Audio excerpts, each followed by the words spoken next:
think the audiences, when we travel, understood what we were playing. Because I know they didn't in California. They couldn't dance by our music. When we went to this ballroom in California, they couldn't dance by the music. And because the boss had been in Chicago and heard us, and he liked us, but the people couldn't dance, and consequently, he didn't do much business, but he did keep us the whole 6 months. And so he had music's, I don't know who this man was, but he's some great man in music and San Francisco. I guess he was an orchestra leader. So he came up to rehearsal one day to see if he could find out what was wrong with our music that the people couldn't dance by. So he brought a metronome. And he set the metronome for us to play by. See? And the thing was going, well, now, if you know, the metronome goes on, there's accents mostly on the first and third beat, da, da, da, da, da, when you're playing 4/4 time. Well, in jazz, the way we were playing, most of our accents were the second and fourth beat. Like da, da, da, da. See? You understand? Right. And I think that's why the people couldn't dance by our music. They were used to hearing that first and third accent in the music. Now, nobody's ever said that. That's my idea of what was wrong. And so he put the metronome there for us, and I don't know, he said something to the boss, and it made me angry that he brought the metronome up there to play by. So I said, put the metronome back on. And he put the metronome on, and so I played him some Bach and stuff by the metronome. So, no, some of us could play with it too. So I don't know what happened, but anyway, we stayed our whole 6 months out. And the band, they were so elated that they said I showed the guy up. But that's silly to bring a metronome for a jazz band to play by. Were they dancing in Chicago to your band? Yeah, because, well, now the difference was maybe in Chicago we played for colored audiences. I see. And this is in San Francisco, it was white audiences. And they had a funny kind of way of dancing. It looked like they were dancing off the beat or something. They would slide along, you know. They have a funny kind of way of dancing today. Well. They're learning, though. Yeah. Oh, no, not they are learning. They can dance everything anybody else can dance now. There's no difference. But, so that was the Oliver band. Now, the Hot Five. Well, now, the Hot Five was formed after Louis had left Oliver and had been working for himself.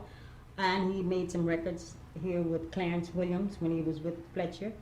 And he had made some other dates, and I guess, I don't know, I think Mr. Rockwell was one of the guys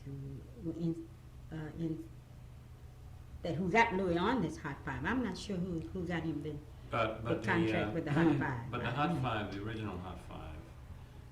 It was just a recording band. We didn't work any place together. Now, how did you rehearse before you recorded? Oh yeah. We rehearsed. We selected our numbers and rehearsed them. But you did mostly original material, didn't you? Yes. And well, in those days, that's all they wanted you to record was original stuff. They had their ideas. Yes. Royalty speaking. Well, had you reached the stage then where you were copywriting? No. Still not? No. But lucky for me, some of those guys, I don't know whether it was Melrose or who it was, they put my names on those tunes, is why that I'm getting some royalty now. I didn't get any the first 28 years, but now I'm getting some, because my name was put on it.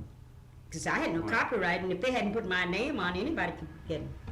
Of course, a lot of those tunes are now sort of Dixieland standards. Yeah, standards. So you're still getting some money out of that. But well, where did you rehearse?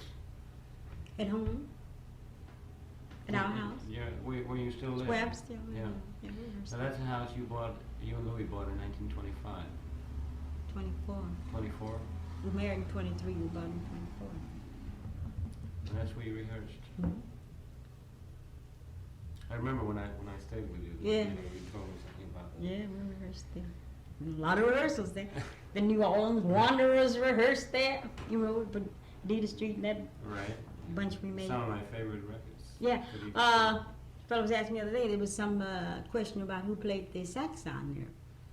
They Yes. thought it was Stump Evans, Stump but it's Evans. Joe Clark. Joe Joe. Clark?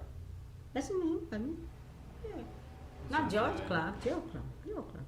His little Yeah, I yeah. wonder why they thought it was Stump Evans. That's always been a question, who that was. It was.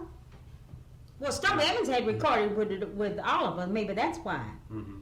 But that was Joe. Somebody probably guessed at one time, Mm. so they... But they didn't play anything live. Stump was very outstanding in his style. Mm-hmm. Now you also, well, Louis started singing around that time, didn't he? With the Hot Five. With the Hot Five. He sang, I think he used to sing one little tune with us. With King With Oliver? King Oliver, but we Yeah. never recorded it. What about, you know, there's so many stories about the HEEBIE JEEBIES and how he dropped his sheet music and couldn't remember the words, and so he started scatting, and that's how he started scatting. You know, I don't really know, but I don't believe that. Because you were on that date. Yeah, I was on Yes. that date. I don't remember him dropping the music. Louis was always so full of fun, you never knew what he was going to do. Mm-hmm. 'Cause he had a way of saying funny things. He had 2, 3 words that he had made up himself, and he used to say 2 of them was bonnibbable and prohibitory. So I doubt if he dropped the music. He just felt like not saying the real words, just saying something else. That's really what I think happened. I see. Remind you, next time I see him, I'm going to ask him, see if he remembers.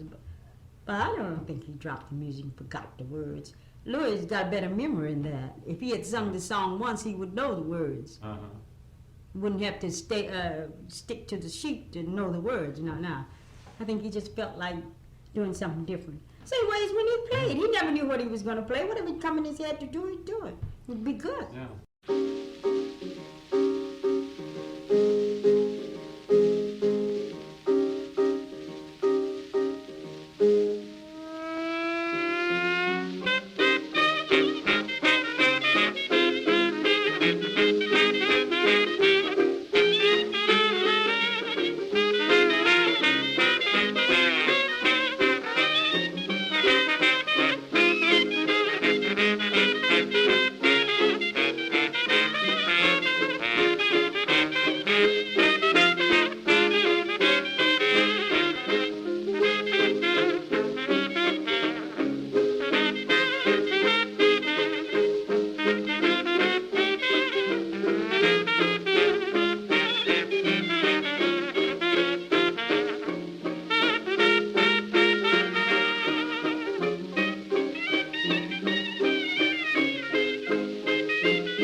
Say, I've got the heebies.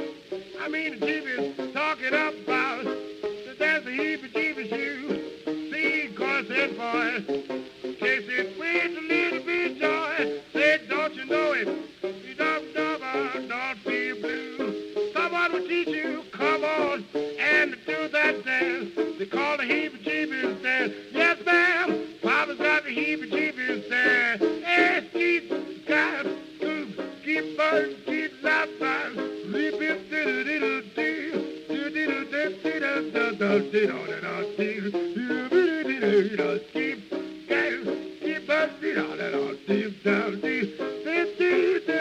come up now, do that dance. They call the heebie-jeebies dance. Sweet mama, Papa got to do the heebie-jeebies dance.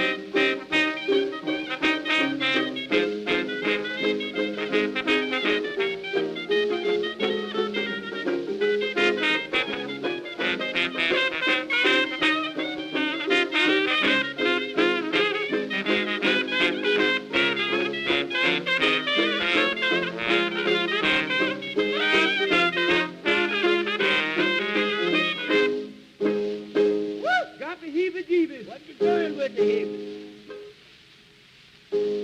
I just had to have the heebie.